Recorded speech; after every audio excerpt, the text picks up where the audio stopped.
Hi, my name is Cody Luklanus and you're watching a video on Words for Light test. This is the first video in a series of videos which will be discussing tests that are able to give us information around retinal correspondence, which we're meaning whether the patient has normal retinal correspondence or abnormal retinal correspondence, and to give us some information about the sensory consequences of strabismus or any adaptations that have occurred. So we're talking here about whether the patient has diplopia, whether the patient has developed suppression, or whether they have eccentric fixation. So we'll start off with the Words for Lights test, which is able to give us an indication about retinal correspondence and sensory adaptations. So what is a Words for Lights test? It is a test that consists of 4 circular lights, 2 of which are green, as we can see here, 1 which is red and 1 which is white. And we ask the patient to look at these lights or at this board whilst they're wearing red-green goggles. And we put the red-green goggles on the patient so that the right eye with the red filter can see one thing, whilst the left eye with the green filter can see something else. And traditionally, you should always put the red filter in front of the right eye. Now, if you do put it in front of the left eye, there isn't any issue there, except that you will now need to translate the patient's responses differently to as you would if you had it in front of the right eye. So consistency is good, particularly at the beginning when you're learning how to use Words for Lights test, and it's best that you do put that red one in front of the right eye. Okay, so what does the right eye see and what does the left eye see? Well, the right eye will see any circles that are red. Okay, so if you've got the red filter in front of it, it will see the top one. And the eye under the green filter will see any green lights, so it will see these 2 lights. Now, what about this white circle down the bottom? Well, that's common to both eyes. So both the right eye can see it and both the left eye can see the white light. So if, for example, we have a patient with no strabismus and normal retinal correspondence, we expect the patient with the right eye to see the red one here and the white one down here, and the left eye to see the 2 green ones and the white one.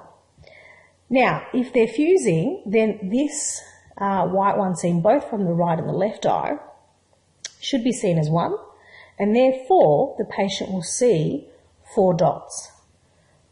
1 from the right eye, 2 from the left eye, and 1 that's fused from the right and left eye. Okay, so this test tells us about simultaneous perception. Can they perceive both the red and the green at the same time? It tells us about sensory fusion. Can they fuse that bottom light? And it can tell us about other sensory adaptations that we'll discuss in a moment. Now, because that white one is a circle that's fused between 2 eyes, the colour described by the patient is not going to be quite green, it's going to be quite red. But what we're looking for here is the number of lights that they can see. Yeah, and that's the most important thing, and you can ask them what the colours are.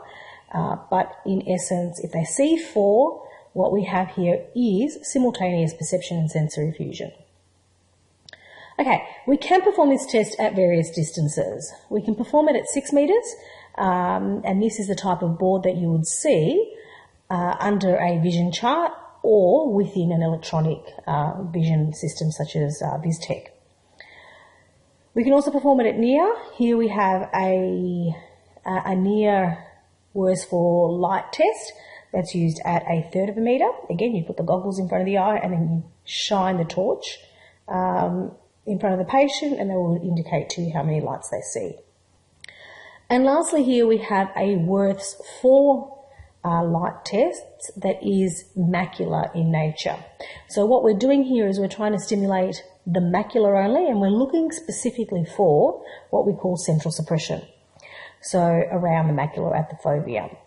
So here we have a torch and a sleeve which you can pull up and down for focusing, and it has the 4 dots here.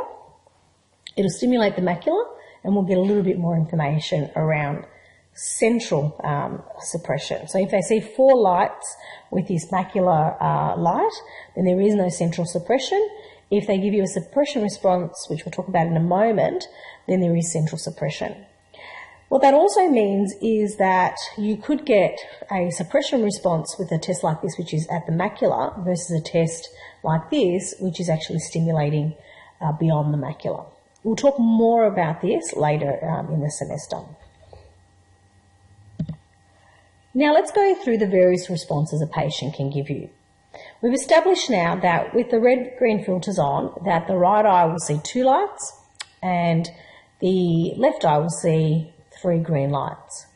And that if the patient has normal retinal correspondence and sensory effusion, the patient should demonstrate 4 lights with the fusing of that bottom white light. Okay, there is one other instance where a patient could give you the response of 4 lights. This is when a patient has harmonious abnormal retinal correspondence. So if on cover test you find that the patient has a small right esotropia, then it is expected that the patient should have either suppression or double vision. However, if on worse 4 lights, the patient actually gives you a response of 4 lights, then they have, or they're giving you a sensory fusion response in the presence of a manifest strabismus. And the only way you can have 4 lights in the presence of a manifest strabismus is that you have a sensory adaptation, and that sensory adaptation is abnormal retinal correspondence.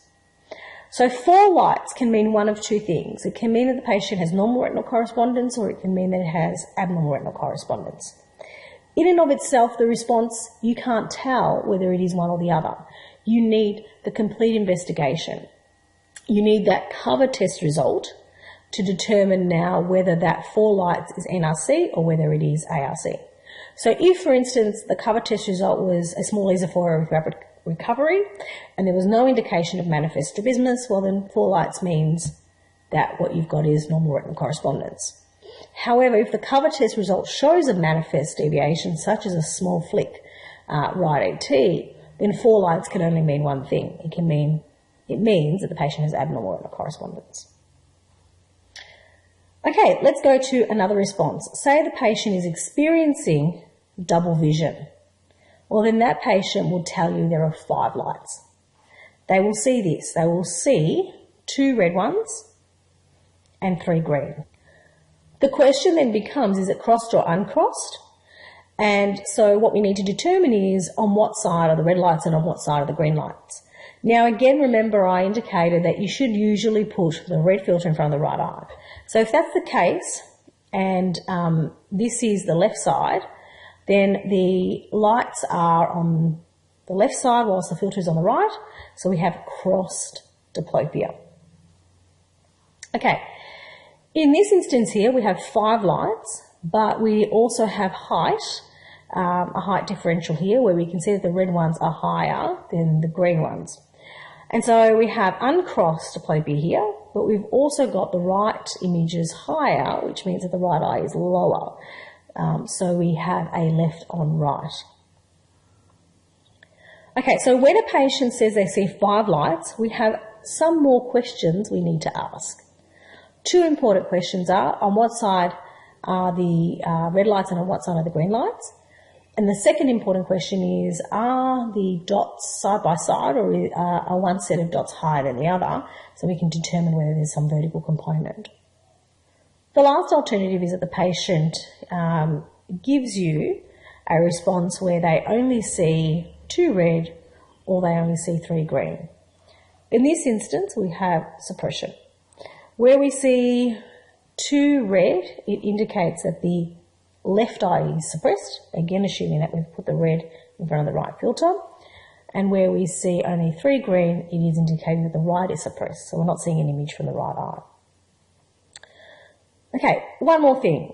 When a patient tells you that they have double vision or they see 5 lights, I mentioned just a moment ago that there's 2 questions that we need to ask. On what side are the lights, and also whether there's any height on those lights.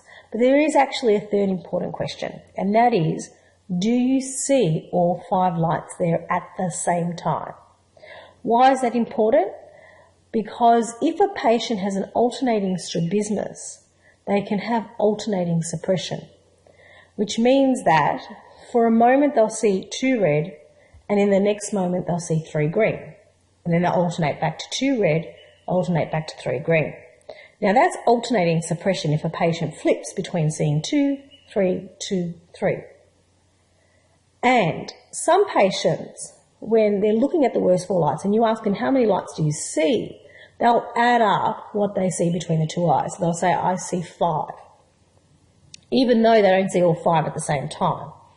So it is important that you ask in any patient who tells you there are 5, are they there at the same time? If they're there at the same time, they're indicating they have diplopia. If they're saying no, you have alternating suppression. Now, finally, how do we go about recording? We first indicate the test, worst 4 lights test. So this is an acronym we use. We say how many lights the patient saw and then an interpretation. So here we have 4 lights and we have BSV. Now, BSV can be utilised for either ARC or NRC. If you have the cover test result, which you should clinically have a cover test result, you can expand further and indicate that it is ARC. If, for instance, you had a manifest strabismus on the cover test result. Okay, here we have 5 lights, an interpretation of uncrossed diplopia, and here we have 2 lights and we indicate what type of suppression, left suppression in this instance. Okay, that brings us to the conclusion of this video. Thank you for watching.